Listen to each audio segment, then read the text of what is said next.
দেখুন, প্রথমেই আজকের অনুষ্ঠানে বলে রাখি, আজকের প্রোগ্রামটা হচ্ছে আমার আপনার মতো সাধারণ মানুষকে নিয়ে অনুষ্ঠান। এই প্রোগ্রামে অবশ্যই রাজনৈতিক কিছু মানুষ, কিছু রাজনৈতিক মুখপাত্র তারা আসবেন আমাদের আমন্ত্রণে, তারা কথা বলবেন। কিন্তু at the end of the programme দেখবেন এই পুরো প্রোগ্রামটা আপনার আমার জীবন, আমার আপনার পেশা, আমার আপনার বাংলা তথা ভারতবর্ষ, সেই স্বার্থকে মাথায় রেখে আমরা আজকের অনুষ্ঠান করছি। আমরা একটা জিনিস খুব ভালো করে খেয়াল করেছি, সেটা কি? সেটা হচ্ছে মারাত্মক রকমের জনবিস্ফোরণ গত প্রায় 25 বছর ধরে, 25 ইয়ার্স। এটা ভাবার কোনো কারণ নেই যে 2011-র পর থেকে প্রচুর জনবিস্ফোরণ হয়েছে, তার আগেও মারাত্মক হারে জনবিস্ফোরণ আমাদের ভারতবর্ষের সীমান্তবর্তী এলাকা, বিশেষত এই যে উত্তর 24 পরগনা, দক্ষিণ 24 পরগনার কিছু অংশ, মালদা, মুর্শিদাবাদ, ওদিকে আলিপুরদুয়ার, কোচবিহার, সমস্ত জায়গায় মানুষের সংখ্যাধিক্যতা বাড়ে, মানে মানুষের সংখ্যা বাড়ে।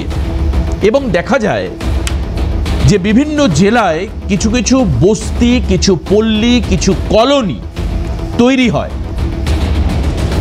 যেখানে প্রচুর মানুষ এসে তারা বসতি শুরু করে। হঠাৎ করে এই মানুষেরা কোথা থেকে এলো, কি করলো?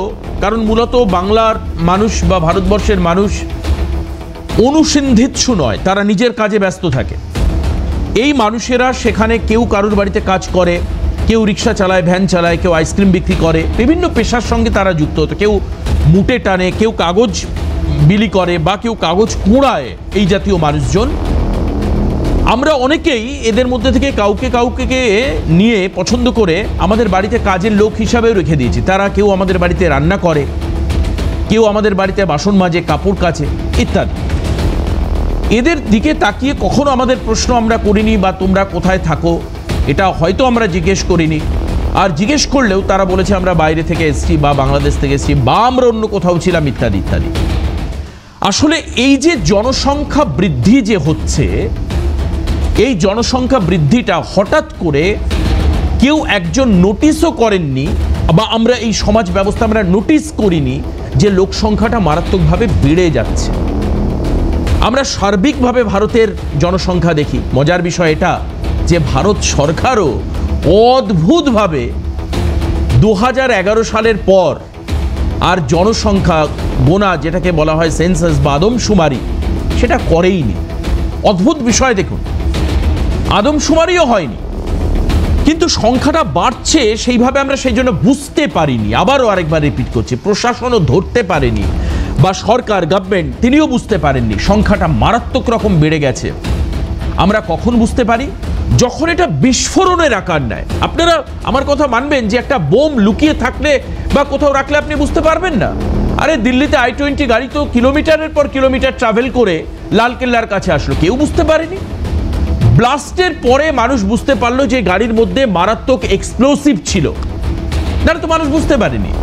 মুর্শিদাবাদের সুতি থেকে এখান থেকে ওখান থেকে বোমা, তাজা বোমা উদ্ধার হয়, পুলিশ ইনপুটের ভিত্তিতে উদ্ধার করে। পাশের বাড়ির লোক বুঝতে পারে না যে এখানে বোমা লুকানো রয়েছে, আমবাগানের মধ্যে, জামবাগানের মধ্যে, কলা বাগানের মধ্যে। কেন পারে না? কারণ বোমাটা তখনও বিস্ফোরণ হয়নি। এখন এই জনসংখ্যাটা কোথায় কোথায় এফেক্ট করছে? হসপিটাল, সাধারণ মানুষ গেলে আপনি বেড পাবেন না। সরকারি শিক্ষা প্রতিষ্ঠান আপনি ভর্তি করতে গেলে আপনার সমস্যা, ভর্তি করতে পারবেন না। বা দেখা যাচ্ছে যে প্রচুর সংখ্যা হয়ে গেছে, সিট পাওয়া যাচ্ছে না।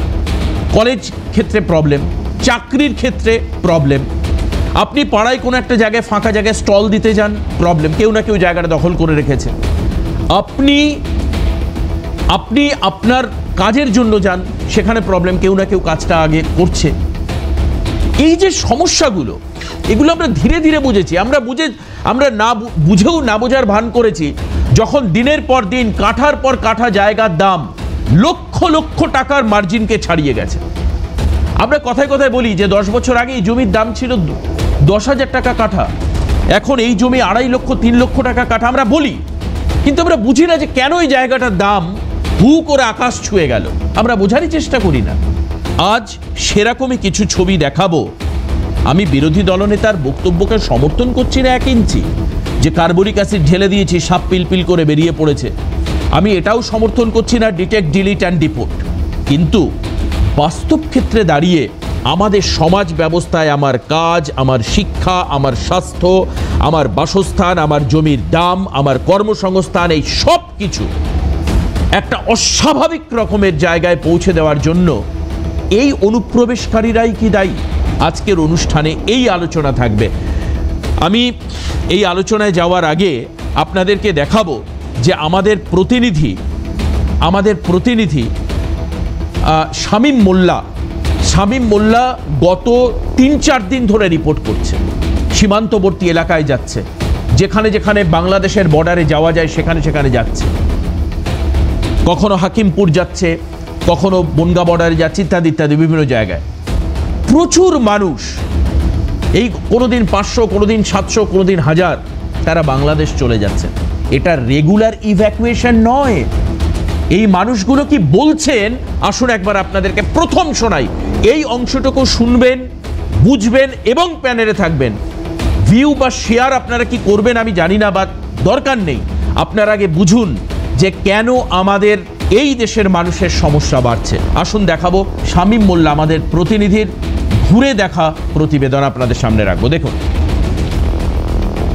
গত 3 দিন ধরে লাগাতার আমরা খবর দেখাচ্ছিলাম যে হাকিমপুর সীমান্ত এলাকায় এসআইআর চালু হওয়ার পর থেকে বাংলাদেশি যে সমস্ত মানুষজন রয়েছে যারা অবৈধভাবে ভারতে এসেছিল, তারা কিন্তু একেবারে ভারত থেকে তারা নিজের যে মাতৃভূমি বাংলাদেশে ফেরত যাওয়ার জন্য এই হাকিমপুর সীমান্ত এলাকায় এসে, আমি আমার চিত্র সাংবাদিককে সেই দৃশ্য একবার দেখানোর জন্য বলবো, যে রীতিমতো একেবারে সকাল থেকেই শয়ে শয়ে মানুষ তারা এসে আশ্রয় নিয়েছেন একেবারে এই হাকিমপুর সীমান্ত এলাকায়।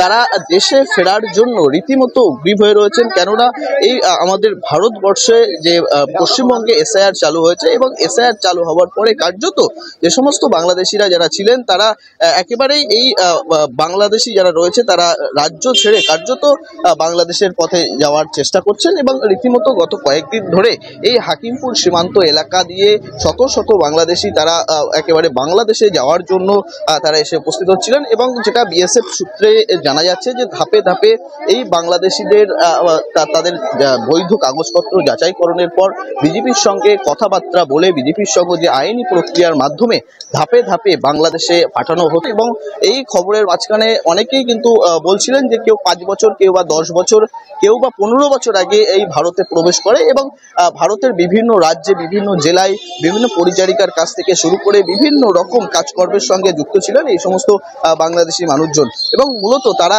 একেবারে রাজ্যে এসআইআর চালু হওয়ার পরেই মূলত তারা কিন্তু এই ভারত ছেড়ে বাংলাদেশে যাচ্ছেন। এবং একটু কথা বলার চেষ্টা করবো যে সমস্ত বাংলাদেশি যারা রয়েছেন। কবে এসেছিলেন? এই 12 বছর আছি। কোথায় ছিলেন? নিউ টাউনে। কি কাজ করতেন? সুইপারি কাজ করতাম।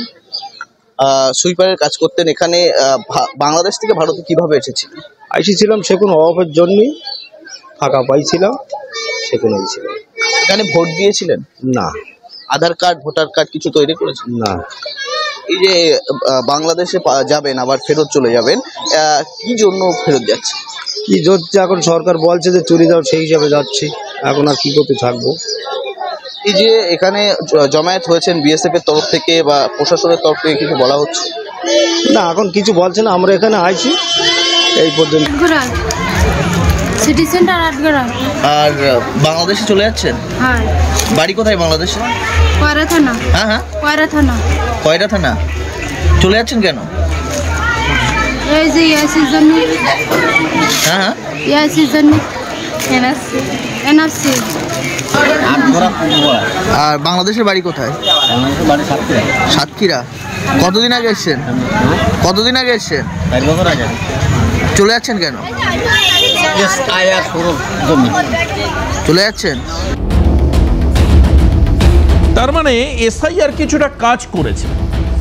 এবার আপনারা যদি মনে করেন যে আমরা ভারতবর্ষের সনাতনী ঐতিহ্য অনুযায়ী অতিথি দেবায় ভব মনে করে আমাদের বাংলাতেই সবাইকে রাখবো, ভারতবর্ষে সবাইকে জায়গা দেব, তাহলে আমার মনে হয় ইনভিটেশন কার্ড পাঠিয়ে Nepal, Bhutan, Sri Lanka, Pakistan, Afghanistan, Iran, Iraq, Saudi Arab সমস্ত জায়গা থেকে লোকদের আমাদের আমন্ত্রণ করে আনা উচিত।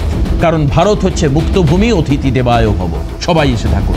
আর যদি তা না হয় তাহলে এই মানুষগুলো কেন থাকবেন, কি যুক্তিতে থাকবেন, সেটাও ব্যাখ্যা করতে হবে।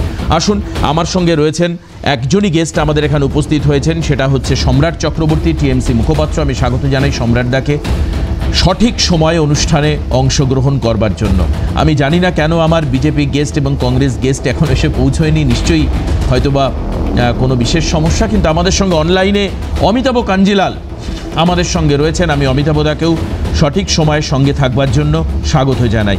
আমি সম্রাটদাকে জিজ্ঞেস করি, সম্রাটদা, এই যে মানুষগুলোর ছবি আপনারা দেখছেন, আমাদের প্রতিনিধিরা আপনাকে বলে রাখি যে প্রত্যেক দিন 800, 900, 1000 করে এই ধরনের বাংলাদেশি যারা সীমান্তবর্তী এলাকায় নয়, খোদ কলকাতার উপকণ্ঠে বিভিন্ন জায়গায়, ইকো পার্ক 2 নম্বর গেটের পাশে, সল্টলেক 6 নম্বর বস্তিতে, কোথাও পশ্চিম মেদিনীপুরে হঠাৎ কলোনিতে, কোথাও দেখা যাচ্ছে তারা সল্টলেক পূর্ত ভবনের পাশে, এই যে বিভিন্ন জায়গায় এরা বাসা তৈরি করেছিলেন, স্থায়ী বাসস্থান তারা করছিলেন।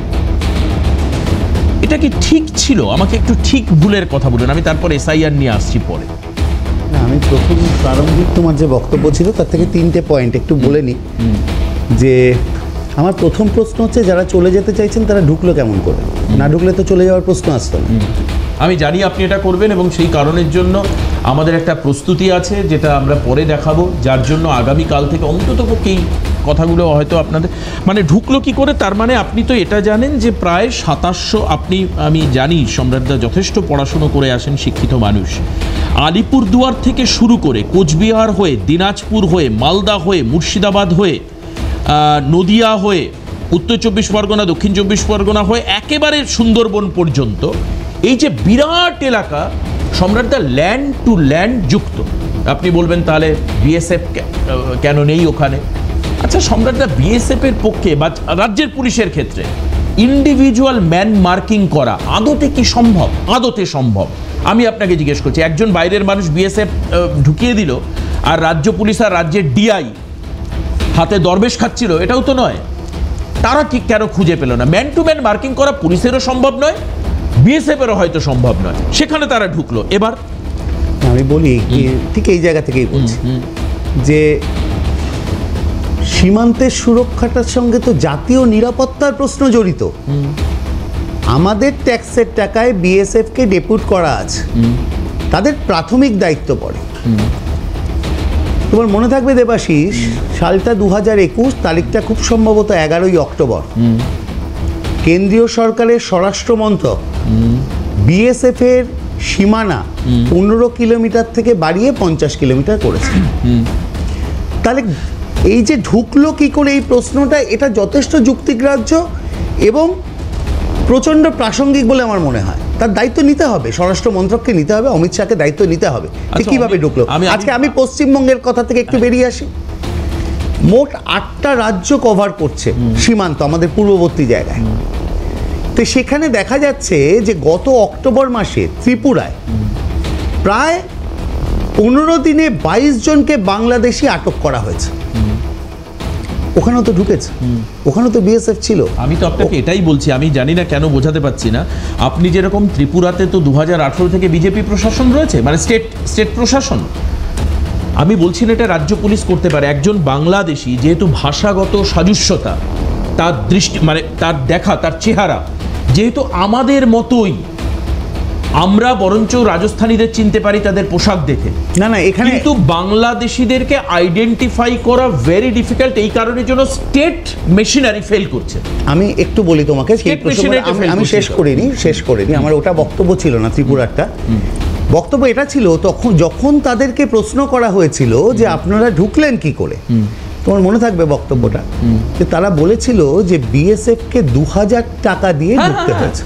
হতে পারে তো, নিশ্চয়ই, আমি তো অস্বীকার করছি না। ঠিক আছে, কাজেই প্রশ্নটা হচ্ছে, প্রশ্নটা তোমার সাথে 5000 টাকা দিচ্ছে, তো দালালরা কেমনি ঢুকিয়ে? একদম তোমার সাথে আমার উত্তর, তোমার প্রশ্ন আমার উত্তরের তফাৎ এইটুকু যে তোমার প্রশ্ন হচ্ছে যে ঢুকে গেল, এটা কিছু কিছু সীমান্ত ফাঁক ফোকো সবটা কি ম্যানেজ করা সম্ভব? এটা নয়, আমার উত্তর কিন্তু এটা নয়। নজরের সামনেও ঢুকছে, ঠিক ঠিক ঠিক, বাস্তব আমি মানছি। আমার প্রশ্ন হচ্ছে, ঠিক, নজর এড়িয়ে যারা ঢুকে গেল তারা ঢুকলো, কিন্তু যারা 2000 টাকা দিয়ে ঢুকলো তার দায় কেন্দ্রীয় স্বরাষ্ট্রমন্ত্রক নেবে না বা অমিত শাহ নেবে না? বেশ বেশ, আমি একটু অমিতাভদার কাছে যে অমিতাভদা আমাদের সঙ্গে রয়েছেন। অমিতাভদা ঠিক, একেবারে ঠিক। আমি জানতাম অনুষ্ঠান শুরু করবার আগে এই বর্ডার দিয়ে কেন ঢুকবে। আমি মানে বিশ্বাস করুন, আমি আমার টিমের সঙ্গেও কথা বলেছি যে তৃণমূল আজকে প্রথম এই জায়গাটাই বলবে যে কিভাবে বর্ডার দিয়ে ঢুকলো, কিন্তু তারপর একটা লোক এই বাংলায় ঢুকে শুধু বনগা স্বরূপনগরে থাকলো না অমিতাভদা, ধীরে ধীরে বনগা লোকাল ধরে, হাসনাবাদ লোকাল ধরে তারা কলকাতায় চলে আসলো, capital city of Bengal Kolkata, সেখানে তারা বসতি তৈরি করলো, বছরের পর বছর তারা বস্তি তৈরি করে থাকলো। দাদা শুধু থাকলো না, তারা কি করলো জানেন? আধার কার্ড করলো, ভোটার কার্ড করলো, সচিত্র পরিচয়পত্র বানালো, সব কিছু করলো। আর কি করলো জানেন? তারা লক্ষ্মীর ভাণ্ডারও পেল, সরকারি প্রান্তিক মানুষের প্রকল্পের সুবিধা। শুনবেন আপনাদের জন্য, হয়তো একটু পরে সম্রাটদা বলতে পারেন না দেবাশিস তুমি কেন এইসব কথা বলছো। আজকে বাংলাদেশ থেকে অবৈধভাবে আসার পর এই রাজ্যে 500 টাকা নয়, ইনক্রিমেন্টের 1000 টাকাও পেয়েছেন। ভদ্রমহিলার নাম রোকেয়া বিবি। কি বলেছেন সাংবাদিকের প্রশ্নের উত্তরে একবার দেখাই, তারপর অমিতাভদার বলতে সুবিধা হবে। রোকেয়া বিবির বক্তব্য একবার চালাও, আমার টিম চালাবে রোকেয়া বিবির বক্তব্য, শুনবো আমরা। আপনাদের বাংলাদেশে কোথায় বাড়ি? সাতক্ষীরা জেলা, সাতক্ষীরা জেলা, আশাশুনি থানা। আচ্ছা, এখানে কোথায় থাকতেন? এখানে থাকতাম সল্লেকে, কলকাতা সল্লেকে। হ্যাঁ, আচ্ছা, এখানে কি সেক্টর করতেন? কাগজ করতাম, বাসা বাড়ি কাজ করতাম, বোতল টোতল খুঁড়তাম, কেসের কাজ। আধার কার্ড ভোটার কার্ড তৈরি করেছে ওই সবে করিলাম টাকার বিনিময়ে? না, আর ব্যাংকের অ্যাকাউন্ট করেছিলেন? ছিল। আচ্ছা বলছি, আপনারা তো গরিব মানুষ, তাহলে লক্ষ্মীর ভাণ্ডারে কত টাকা পেতেন? 500 টাকা পেতাম প্রথম, তারপরে কয়েকদিন 1000 টাকা দিয়ে দিল। আচ্ছা, ভোট দিয়েছিলেন? ভোট 2বার দিলাম। আচ্ছা, ফিরে যাচ্ছেন কেন? 2002 সালের না থাকলে, ভোটের তালিকা না থাকলে অসুবিধা হবে, তারপরে তাই যা। অমিতাভদা 2বার ভোট দিয়েছেন এই রোকেয়া বিবি, 2বার ভোট দিয়েছেন, 2বার। 500 টাকা থেকে 1000 টাকা পেয়েছে রোকেয়া বিবি। রোকেয়া বিবি নিশ্চিন্তে শহর কলকাতায়। দেখুন অমিতাভদা, একটা জিনিস আমরা চোখের থেকে পর্দাটা সরাচ্ছি না হয়তো, যে মানুষগুলো এসআইআর এর ঘটনার পর 4 তারিখে এসআইআর চালু হয়েছে, আজকে হচ্ছে 19 তারিখ, এর মধ্যে যে লোকগুলো ইমিডিয়েট বাংলাদেশে ইভ্যাকুয়েট হচ্ছে, তার মানে এটা ধরে নিতে হবে তাদের বাংলাদেশেও স্থায়ী ঠিকানা আছে, তাদের বাংলাদেশেও বাড়ি ঘর জমি জায়গা গরু ছাগল মানুষজন সব আছে, তারা কলকাতায় রয়েছেন, আশেপাশে থাকছেন, ঠিকটুক করে এসআইআর এর ঠিক এই কয়েকদিনের মধ্যে আবার তারা বাংলাদেশে যাচ্ছেন। অমিতাভদা, আমি কাউকে তির্যক আক্রমণ করতে বলছি না, আমার কথা হচ্ছে এই ধরনের অবৈধ অনুপ্রবেশ সমাজ ব্যবস্থা, শিক্ষা ব্যবস্থা, স্বাস্থ্য ব্যবস্থার জন্য কতটা বিপদ, আমাদের সেটা নিয়ে আলোচনা করতে হবে। অমিতাভদা, দেখো দেবাশিস, তোমার শেষ কথার সঙ্গে একটু দ্বিমত রয়েছে আমার। বাংলাদেশের জমি জমা গরু বাছুর ছাগল প্রচুর ধন সম্পত্তি থাকলে কেউ দেশান্তরী হয় না। তাহলে তারা কি করে 10 দিনের নোটিশে দাদা ফেরত চলে যাচ্ছে? শেষ করতে দাও। এদের হয়তো মাথা গোজার ঠাইটুকু রয়েছে, তাও আত্মীয় স্বজনের শরিকি ভাগাভাগি অংশ হয়ে যাওয়া, ঠিক আছে, সেটা আলাদা প্রশ্ন। প্রশ্ন হচ্ছে কেন একটা দেশ থেকে আরেকটা দেশে মানুষ দেশান্তরী হয়? তার মূলত কারণ হচ্ছে একটি অর্থনৈতিক কাঠামোর দুর্বলতা। বাংলাদেশে মজুরির হার, বাংলাদেশে কর্মসংস্থানের যে অভাব, তার জন্যই আর একটু কর্মসংস্থানের অধিকতর সুযোগের জন্য তারা কাঁটাতার পেরিয়ে ঝুঁকি নিয়ে এপার বাংলায় চলে আসেন, এবং তারা বলছেন কি ধরনের কাজ তারা করেন। প্রশ্ন হচ্ছে তাহলে পশ্চিমবঙ্গে এতদিন যারা এই কাজটা করতেন তারা কোথায়? তারা চলে গেছেন আরেকটু বেটার মজুরির খোঁজে ওই দেশের বিভিন্ন প্রান্তে, দিল্লি, হরিয়ানা, কেরালা ইত্যাদি নানান জায়গায়, এবং যাদেরকে বাংলাদেশি সন্দেহে ধরে বাংলাদেশে পাঠানোর চেষ্টা করেছিলেন কেন্দ্রীয় সরকার, হাইকোর্টের সে হস্তক্ষেপে সেই বাস্তবতা সামনে এসছে। অর্থাৎ কিনা অধিক মজুরির খোঁজে, জীবন জীবিকার সংশয়ের জন্য বাংলা ছেড়ে পালাচ্ছেন এতদিনকার বাঙালি বাসিন্দারা, কারণ একটি সরকার আসার পরে তাদের নাভিশ্বাস উঠেছে বাংলায় থাকতে গিয়ে। অন্যদিকে বাংলাদেশের অর্থনীতিতে এই গরিব মানুষগুলোর নাভিশ্বাস উঠেছে বলে তারা স্বর্গরাজ্যের খোঁজে, স্বপ্নরাজ্যের খোঁজে এবারে এসে ঢুকছেন। অসাধারণ সরলীকরণ আপনি করে দিলেন। মানে একটা রাজ্য থেকে আরেক রাজ্যে লোক যেতেই পারে, তার বৈধ অধিকার রয়েছে। একটা দেশ থেকে আরেকটা দেশে অবৈধভাবে আসতে পারে দাদা। আমি এখনো দেবাশিস বৈধ অবৈধ প্রশ্নে আসিনি, আমি যেটা বলছি সেটা হচ্ছে কি কারণে এই হিউম্যান মাইগ্রেশনটা হয় সেইটা। এইবার প্রশ্ন যেটা হচ্ছে বৈধ অবৈধের প্রশ্নে এবারে ঢুকছি। প্রথম কথা হচ্ছে নিঃসন্দেহে ভারতবর্ষ কেন সারা পৃথিবীর কোন দেশের সীমান্ত ব্যবস্থা এতটা নিশ্ছিদ্র নয় যে সেখান থেকে অন্য দেশের থেকে অবৈধ অনুপ্রবেশ ঘটে না। এমনকি জার্মানি, ইউরোপের বিভিন্ন দেশে এই অনুপ্রবেশ সমস্যাটা দীর্ঘদিন ভাবিয়েছে আমাদেরকে। কিছু বছর আগে যদি আমরা চলে যাই, আইল্যান্ড কুদ্রির ওই মৃতদেহটা সমুদ্র সৈকতে পড়ে আছে, রবারের টায়ারের নৌকোয় চড়ে সমুদ্র পাড়ি দেওয়ার ঝুঁকি নিচ্ছেন লাখো লাখো মানুষ, সে চিত্র আমরা দেখেছি। একটা আলাদা প্রশ্ন হচ্ছে যেখানে, সেটা হচ্ছে এই ভদ্রমহিলার সাক্ষাৎকারে যে কথাটা উঠে আসলো যে এদের হাতে বৈধ আধার কার্ড, এদের হাতে ভোটার কার্ড, এদের হাতে পাসপোর্ট পৌঁছে যাচ্ছে কি করে? এটা অস্বীকার করার কোনো জায়গা নেই, তদন্তে প্রমাণিত, আজকে দিনের আলোর মতো স্পষ্ট। শাসক দলের ছত্রছায়ায় প্রায় কুটির শিল্পের মতো এলাকায় এলাকায় এই ধরনের জাল নথিপত্র তৈরির ফ্যাক্টরি তৈরি হয়েছে, এবং কি দরে পাওয়া যাবে সেগুলো তারও বন্দোবস্ত রয়েছে। এবং যখনই এই পরিস্থিতিগুলো পাল্টাচ্ছে, অর্থাৎ নতুন নতুন নিয়ম আসছে, তখন তার নবীকরণের জন্য নতুন রেটে আবার ধার্য করা হচ্ছে এদের কাছ থেকে, নতুন করে সে সমস্ত কিছু ডকুমেন্ট তৈরি করে দেওয়ার জন্য। যারা সেটা তৈরি করে নিতে পারছেন তারা কিন্তু এদের ছেড়ে যাননি, এখনো আছেন, মিলেমিশে আছেন, আমাদের সঙ্গেই আছেন, এবং শাসক দলের সমর্থকদের ভিড়ে মুখ লুকিয়ে রয়েছেন, কারণ সেটা সবচেয়ে সেফ। কারণ ওইখানে ওই ভিড়ের মধ্যে থাকলে পুলিশ ধরবে না, নেতারা গালিগালাজ করবে না, দু চারটে পয়সা এই শাসক দলের ওপর তলায় দিয়ে দিলেই পিঠ বাঁচানো যায়। সেখানে কোনো এক সভায় দাঁড়িয়ে নেত্রী বলতেই পারেন যে যারা ওপার থেকে এসছেন অমুক দাদার সঙ্গে যোগাযোগ করবেন, আপনাদের ডকুমেন্ট বানিয়ে দেওয়া হবে, প্রকাশ্যে বলেছেন সেই পঞ্চায়েত নেত্রী, আপনাদের কাছে সেই রেকর্ডিং আছে। এবং এই যে উত্তর দিনাজপুরে জাল জন্ম শংসাপত্রের কারখানা আবিষ্কৃত হলো, এক বিডিও অফিসের ক্লার্ক, সে মানে তার জাল কতদূর ছড়ানো, গোটা উত্তরবঙ্গ ছাড়িয়ে দক্ষিণবঙ্গে পর্যন্ত পাওয়া যাচ্ছে সেই জাল বার্থ সার্টিফিকেট তৈরির কারখানা কতদূর প্রশস্ত। ফলে এই সমস্ত কিছুর পেছনে এটা মাথায় রাখতে হবে, আমরা এমন একটি সরকারকে পেয়েছি যারা শুধু সামাজিক মূল্যবোধ, নীতি, ন্যায়সঙ্গতা, দুর্নীতি এসবের সংজ্ঞাকে পাল্টেই দেননি, মানুষের সহনশীলতাকেই একেবারে মাইনাসে নিয়ে যাওয়ার দিকেই অগ্রসরমান নন, দেশের জাতীয় নিরাপত্তাকে এরা বেঁচে দিতে সিদ্ধ হস্ত। বেশ, আমি এই নিয়েই আবার সম্রাটদের কাছে আসব। একদম এসএসবি কে এরা অমিত শাহ থেকে মোদির নাম তুলে সবাইকে গালিগালাজ করবেন, অথচ রাজ্যেরও যে একটি গোয়েন্দা ব্যবস্থা থাকে সে কথা কখনো স্বীকার করবেন না। এই গরু পাচার হয়ে গেল সীমান্ত থেকে এপাশে, সেগুলো একজনের থেকে আরেকজনে গরু যেতে, একজন থেকে একজনে কয়লা যেতে, মাঝখানে যে পোলগুলো পড়ে সেগুলো যে রাজ্য সরকারের পোল, রাজ্য সরকারের পুলিশ ব্যবস্থা, এগুলো তারা দেখতেও পাবেন না। অতএব মুশকিলটা হচ্ছে এইখানে। আমি যখন বিএসএফ কে দোষারোপ করছি, রাজনৈতিকভাবে জেলায় জেলায় থাকা রাজ্য পুলিশ ডিআই তার কথা ভাবছি না, তারা কলকাতার উপকণ্ঠে বাস করছে, তারা লক্ষ্মীর ভান্ডার সরকারি প্রকল্পের সুবিধে পাচ্ছে, আমি একবারও সে কথা বলছি না। কি অদ্ভুত প্রহসন বুঝুন, যে মমতা বন্দ্যোপাধ্যায় রাজ্যের মুখ্যমন্ত্রীকে বলতে হয় আমি এত হাজার কোটি টাকা লক্ষ্মীর ভান্ডার দিচ্ছি, আমার কাছে কিছু নেই এখন আর, আমার ট্যাক্স ফাঁকা, আমার ভান্ডার ফাঁকা। মমতা বন্দ্যোপাধ্যায়কে বলতে হচ্ছে আমার ডিএ দেওয়ার ক্ষেত্রে, আমার উন্নয়নের ক্ষেত্রে আমাকে কম্প্রোমাইজ করে চলতে হচ্ছে, মাথার ঘাম পায়ে ফেলতে হচ্ছে মুখ্যমন্ত্রী মমতা বন্দ্যোপাধ্যায়কে। আর সেই লক্ষ্মীর ভান্ডার নিয়ে যাচ্ছে বাংলাদেশের কোনো মানুষ। তাকে কে দিচ্ছে? কারা দিচ্ছে? কেন দিচ্ছে? ওই দুবার ভোট দেওয়ার জন্য? দুবার ভোট দিয়েছে সে, না কেউ জানতে পারলে এবারও দিত, এসআইআর না হলে আবারও দিত, নাড়াচাড়া না দিলে আবারও দিত। এই কারণের জন্য কম্প্রোমাইজ করছে কারা? এই বাংলার মানুষ, বুনিয়াদি ভিত্তিতে যারা বাংলায় থেকে বাংলার ভারতবর্ষের সঙ্গে থেকেছে তারা। আমি জানি না অমিতাভদার এই বক্তব্যের প্রেক্ষিতে সম্রাটদা কি বলবেন, কিন্তু কেতন জয়সওয়াল আমাদের সঙ্গে উপস্থিত হয়েছেন, কংগ্রেস মুখপাত্র। আমি কেতনকে স্বাগত জানাবো। দের হো লেকিন দুরুস্ত হো, একটু দেরিতে হলেও কেতন এসে উপস্থিত হয়েছে, আমি অনেক অনেক ধন্যবাদ কেতনকে। একটা ছোট্ট বিরতি নেব, বিরতির পর ফিরে আসবো, এসে আবার অনুষ্ঠানে থাকবো, আলোচনায় থাকবো, সঙ্গে থাকুন।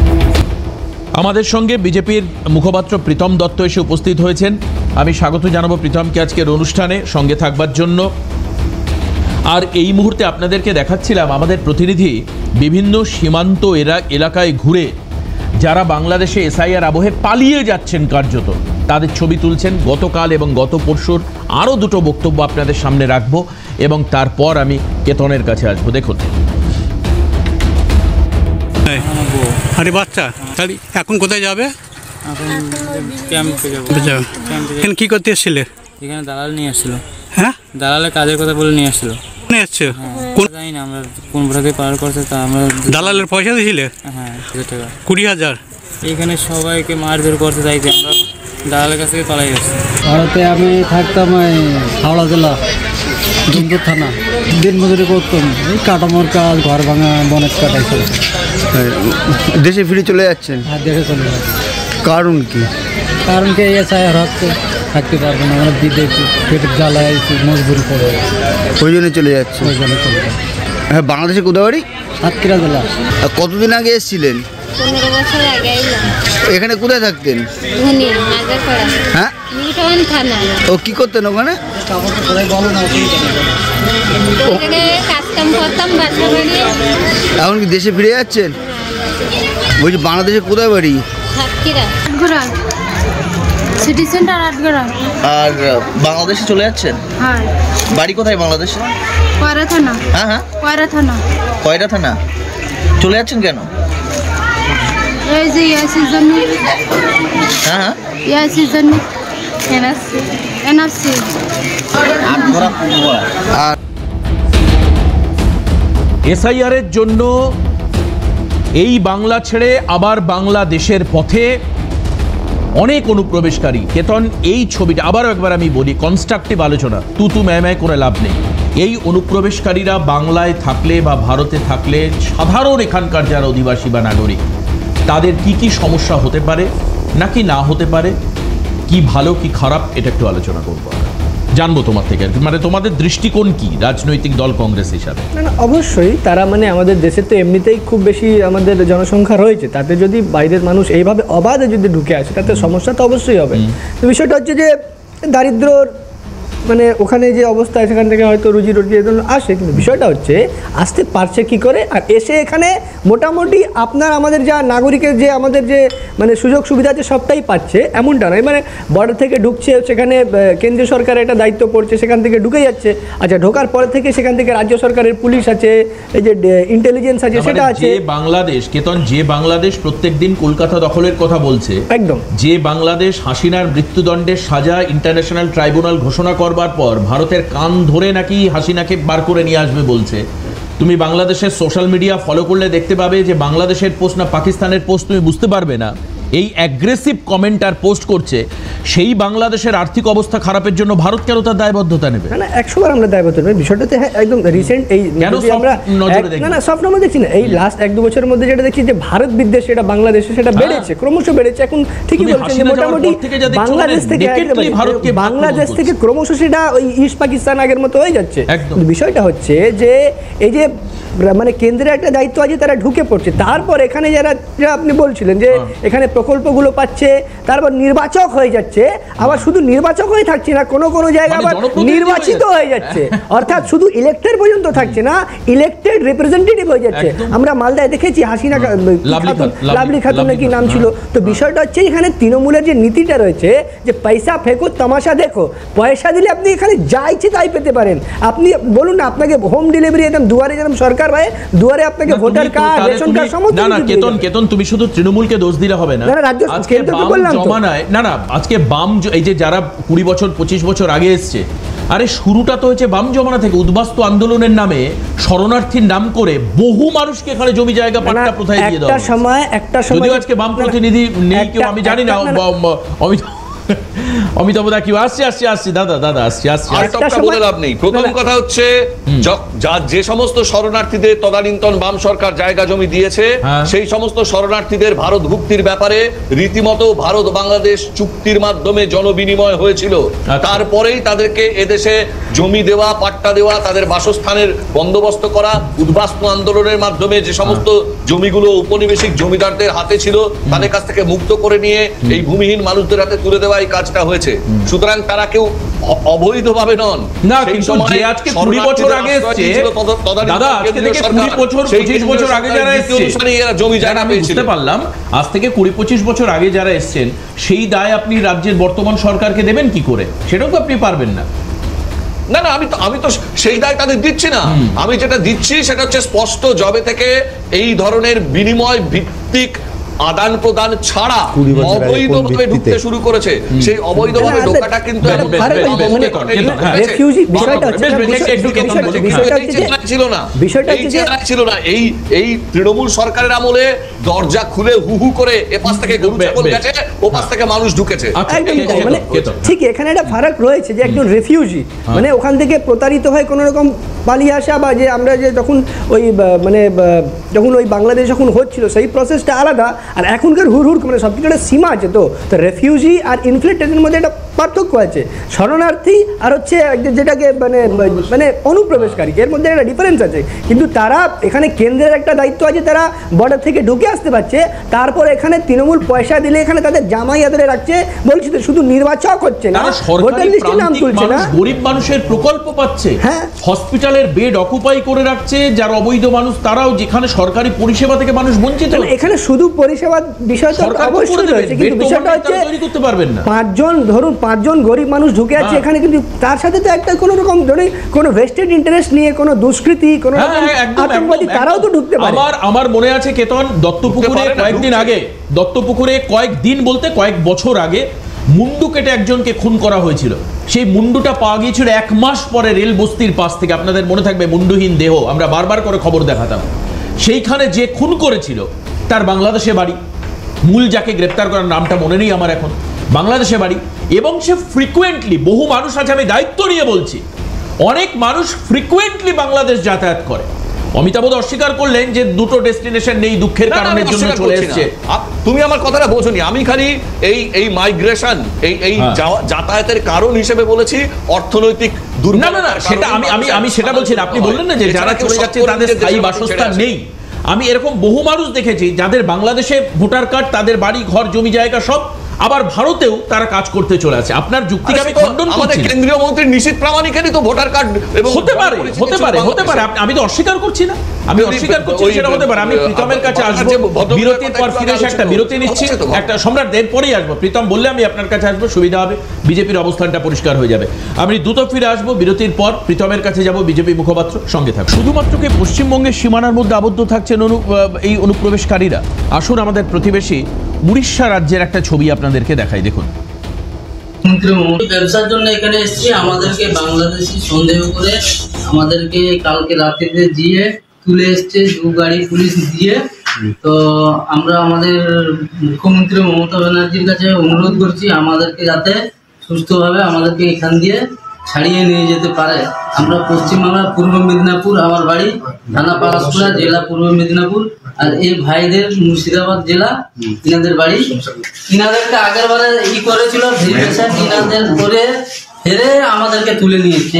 ইনি আর ইনি, এই 2 জন ছিল, হ্যাঁ ইনার 2 জন ছিল। তো আগের বারে ভেরিফিকেশন করে ছেড়েছিল, ফেরে এবারে নেক্সট টাইমে ফেরে দ্বিতীয়বার ধরেছে, বলে তোমাদের ফেরে পুনরায় ভেরিফিকেশন হবে। কাল থেকে খাওয়া দাওয়া আমাদেরকে মানে দেয় না, খালি একটা রাত্রিবেলা বিস্কুট দিয়েছিল। টোটাল সকাল থেকে কিছু খাবার আমাদেরকে দেয়, এখন 12টা টাইম। ছেলে উড়িষ্যাতে কতদিন যে আটকে রয়েছে? আজ এই 3-4 দিন কাজ করতো না ওখানে? ওখানে ফেরিওয়ালার মানে পরিযায়ী শ্রমিকের কাজ করতো। কি হয়েছে ঘটনাটা? কি হয়েছে? ঘটনাটা মানে ওরা ফেরি করে এসে বাসাতে ছিল, রাত্রিতে পুলিশ তুলে নিয়ে গেছে। কিসের জন্য? কি বলে?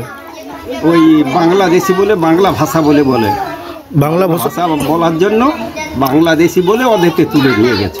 আমার অনুরোধ মুখ্যমন্ত্রীর কাছে আর অভিষেক বন্দ্যোপাধ্যায়ের কাছে। প্রীতম, এই যে একই রকম দেখতে, একই ভাষা বলা, এটাও কিন্তু একটা বিড়ম্বনার কারণ হচ্ছে। বহু জায়গায় মিসলিড হচ্ছে, অনেকে আটক হচ্ছে। বুঝতেই পারলে কি অমানবিক ব্যবহার উড়িষ্যা পুলিশ করছে।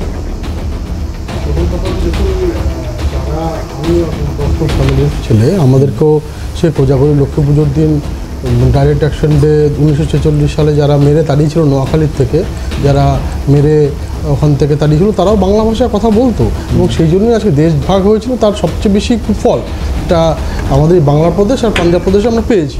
এবং এটা তো অনস্বীকার্য যে দেখুন আজকে ওইখানকার যারা বাংলা ভাষায় কথা বলতে বলতে ওই মুক্তমনা লোকজন গতকাল শেখ হাসিনা থেকে শুরু করে শেখ মুজিবুরের বাড়ি ভেঙে চুরে চুরমার শুরু করেছে, তারা সবাই বাংলা ভাষায় কথা বলে। তো এই বাংলা ভাষার সাথে হিন্দু বাঙালির সাথে গুলিয়ে ফেললে হবে না। এবং দেখুন আজকে উড়িষ্যা পুলিশ দেখেছে, করেছে, ভেরিফিকেশন করবে, যদি ভারতীয় মুসলমান হয় ছেড়ে দেবে, আর যদি না হয় তারা ডিপোর্ট করবে।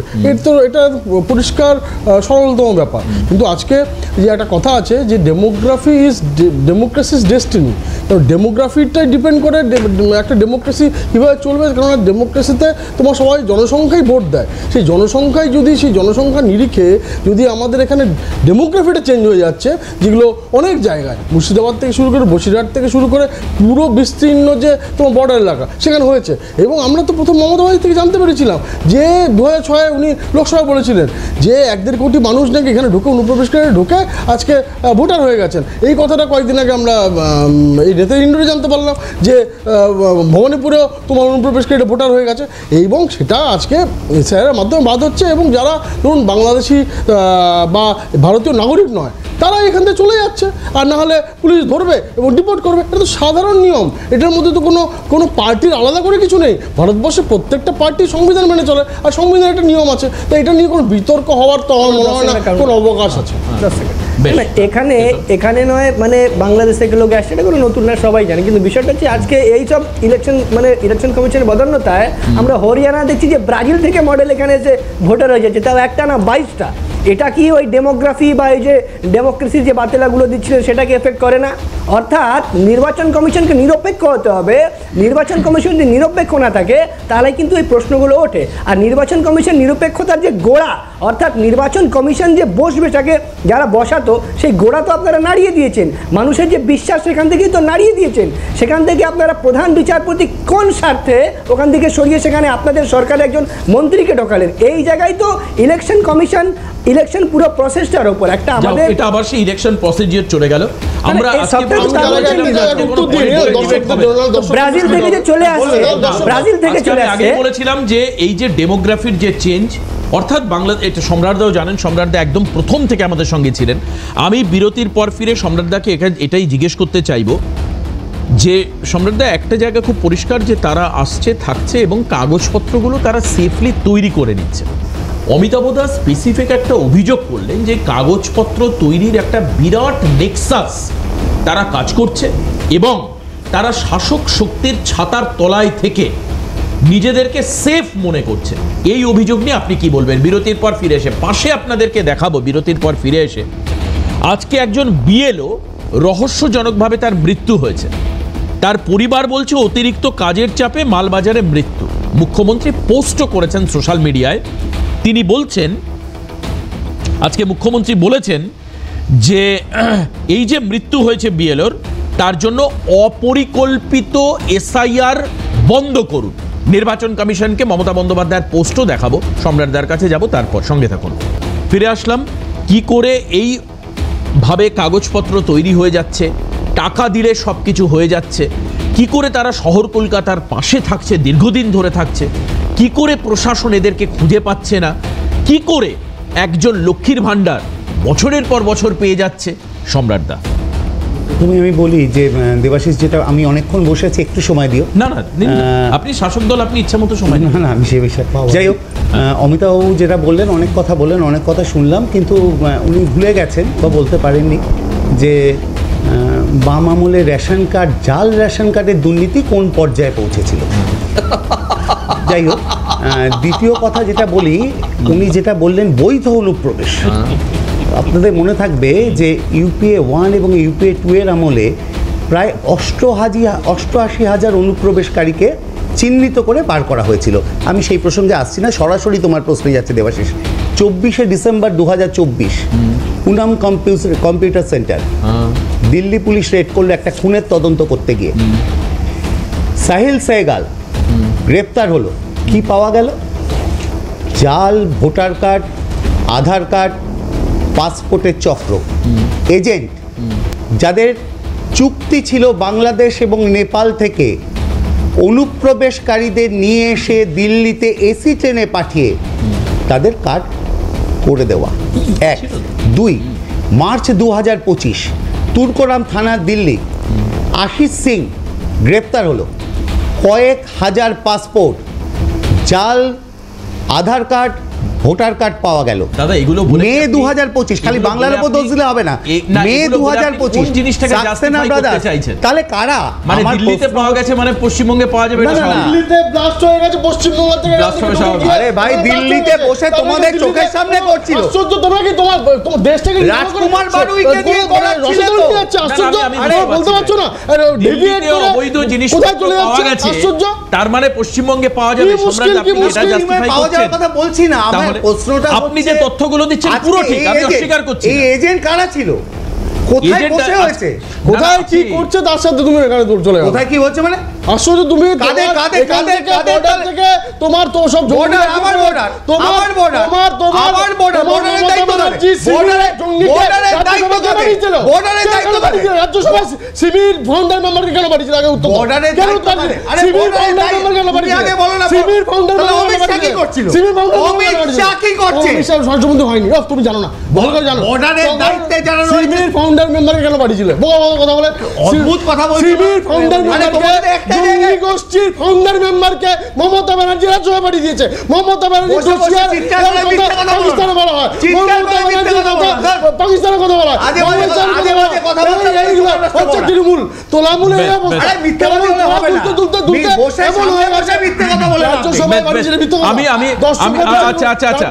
আমি অমিতাভদার কাছে আসবো, অমিতাভদার কাছে আসবো। না না না, একটু এক মিনিট আসছি, কেতনের কাছেও আসবো।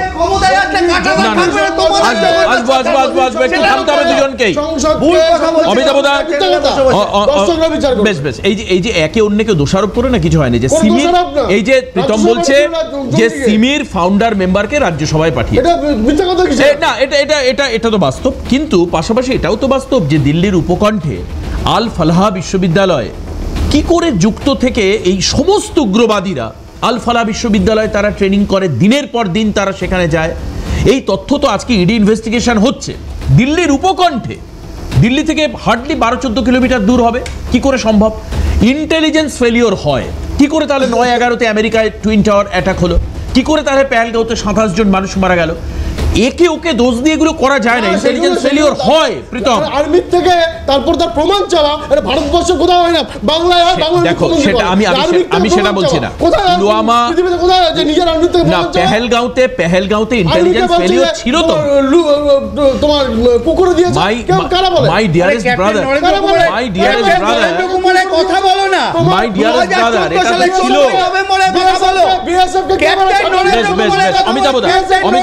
অমিতাভদার পর আমি কেতনের কাছে আসবো। প্লিজ তোমরা একটু চিৎকার বন্ধ করো, প্লিজ প্লিজ।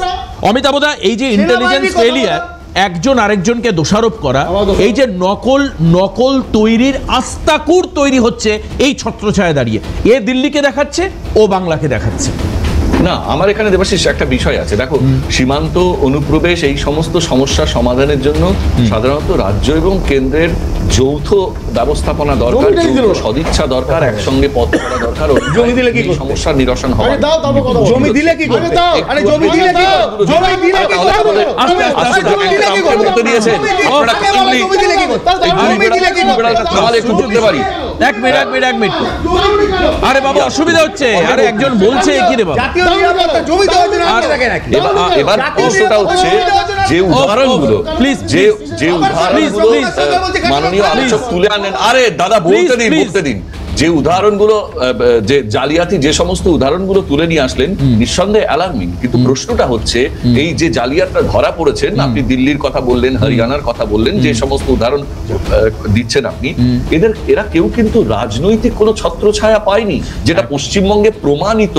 একেবারে সরাসরি পঞ্চায়েত সমিতির সদস্য মঞ্চে দাঁড়িয়ে, তৃণমূল কংগ্রেসের মঞ্চে দাঁড়িয়ে বলছেন, যারা বাংলাদেশ, আমি এটা শোনাবো আগামীকাল, আমি শুনিয়ে দেব, সঙ্গে যোগাযোগ করবেন আগামীকাল, আমি শুনিয়ে দেবো আগামীকাল, আমি এই বক্তব্য শুনিয়ে দেবো। আজকে আর হাতে সময় নেই। কেতন, এটা হাবড়া, উত্তর 24 পরগনার হাবড়ায় একজন নেত্রী একদম মঞ্চে দাঁড়িয়ে বলছে, এই যে ভিডিও দাবাং সমস্ত কাউন্সিলর ইত্যাদিরা তৈরি হচ্ছেন, এদের পেছনে বিজেপি